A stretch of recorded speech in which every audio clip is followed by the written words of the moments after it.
Hola niños, mi nombre es el profesor Neurón y hoy vengo a explicarles qué es, cómo funciona y cuáles son las partes de la neurona. Empecemos.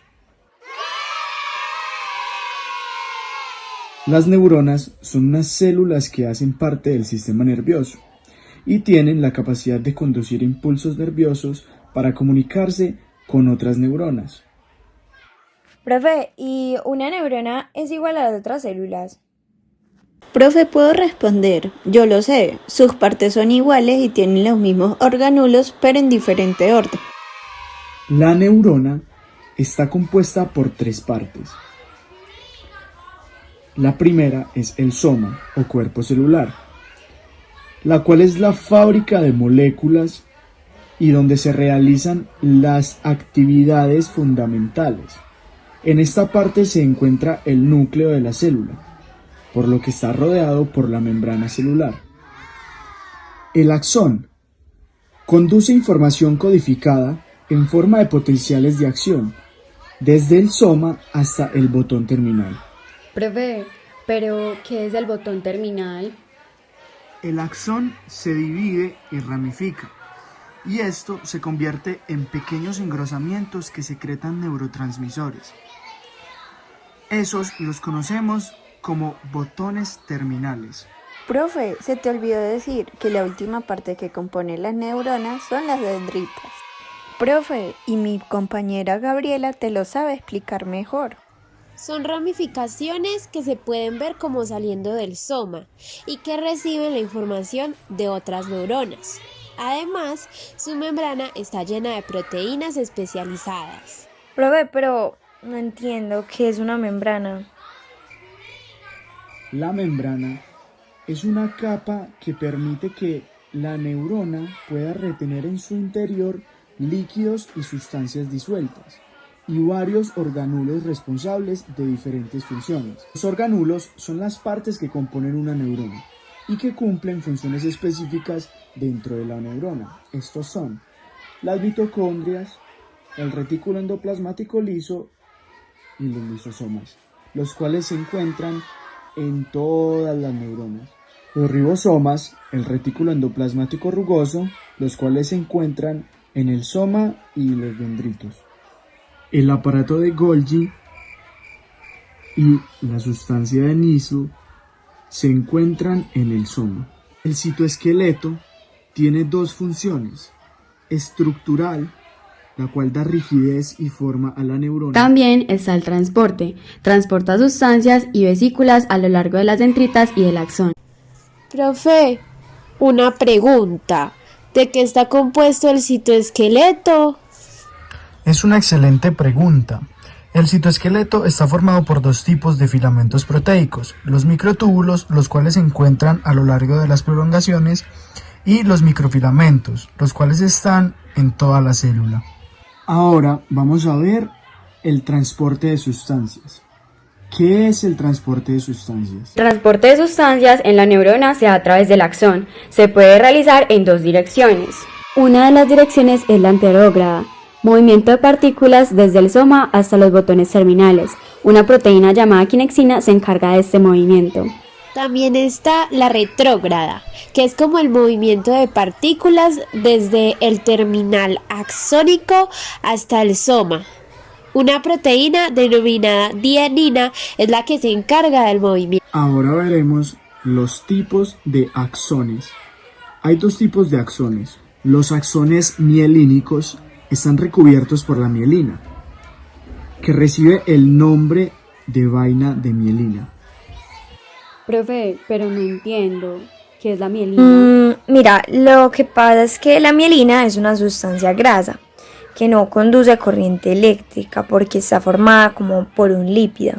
Ahora continuemos. Hay unas zonas dentro de estos axones que no están cubiertas por la mielina, los cuales son nódulos de Ranvier y se encuentran expuestos al medio extracelular. Los axones amielínicos están parcialmente recubiertos de mielina. La fisiología de la neurona. La comunicación intraneuronal es el cómo se conducen los mensajes a lo largo del axón. La membrana de la neurona es la estructura que define los límites de la neurona. Profe, y una pregunta, ¿qué hace la membrana? La membrana separa el líquido interior de las neuronas del líquido exterior. Cada uno de estos tiene un nombre. El interior es el fluido intracelular y el exterior es el fluido extracelular. La membrana es una doble capa en la que flotan moléculas lipídicas. Dentro de ella se pueden encontrar los canales iónicos, que son proteínas en forma de canal. Hay dos tipos de canales. Uno de los tipos de canales son los canales pasivos. Esto quiere decir que siempre están abiertos. Y los canales activos se abren de manera transitoria en circunstancias determinadas. Dentro de los canales activos hay también dos tipos. Profe, yo sé cuáles son los canales dependientes del ligando y son los que cambian su permeabilidad en respuesta a la presencia de ligandos, moléculas. También existen canales dependientes de voltaje. Su permeabilidad varía en función de cambios en el potencial de membrana. La mayoría de canales iónicos tienen una propiedad crítica que se denomina selectividad iónica. Esta está determinada por el diámetro del poro del canal y por la naturaleza de los grupos que lo recubren. El potencial de membrana. El potencial de membrana es la diferencia de carga eléctrica que se da entre el interior y el exterior celular. En esta diferencia de carga eléctrica hay dos fuerzas presentes. Sí, una de ellas es la fuerza de difusión, que es como ese movimiento que hacen las partículas para desplazarse de una región a otra, pero pues en este caso es de una región de alta concentración a otras regiones de baja concentración, pues además de que tienen un carácter químico. Y la fuerza electrostática es la atracción o repulsión como de las partículas entre sí en función de la carga eléctrica. Los iones de cargas opuestas se atraen y los iones de cargas iguales se repelen. Los movimientos iónicos. Los movimientos iónicos se dan a través de la membrana y están determinados por dos razones. La primera es el tipo de fuerza. El 2 es la permeabilidad de la membrana celular. Los tipos de membrana. Existen dos tipos de membrana. La membrana permeable, en la cual los iones atraviesan libremente para alcanzar el equilibrio, y la membrana semipermeable, en la cual los iones se disponen de forma asimétrica para compensar los iones que no pueden hacerlo. El potencial de membrana es la diferencia de potencial eléctrico que se encuentra en todas las células vivas. Este mantiene relativamente estable, pero puede variar debido a diferentes circunstancias. El potencial de reposo. Cuando las neuronas no están activas, es decir, que no reciben ni envían información. Cambios en el potencial de membrana. Potencial local. Pequeño cambio en el potencial de membrana que se produce en un punto de la membrana cuando a este le llega un estímulo débil. Cuando se produce una estimulación eléctrica en un punto de la membrana, el número de cargas positivas y negativas que revisten la membrana en aquel punto sufrirá una variación. Potencial de acción.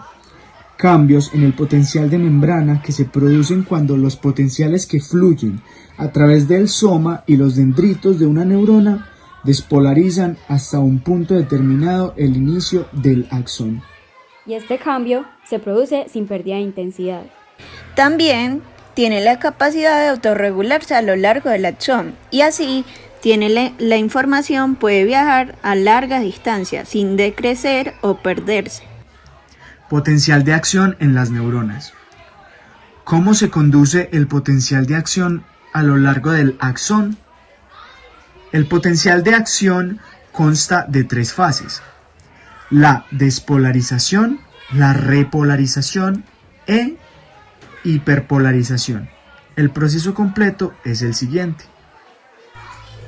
Primero, la membrana permanece en reposo y recibe un estímulo. Bueno, como que ya en la fase de despolarización, el interior pierde la negatividad hasta que llega un momento en el que ya no hay diferencia de potencial. El interior se hace positivo con respecto al exterior. Fase de repolarización.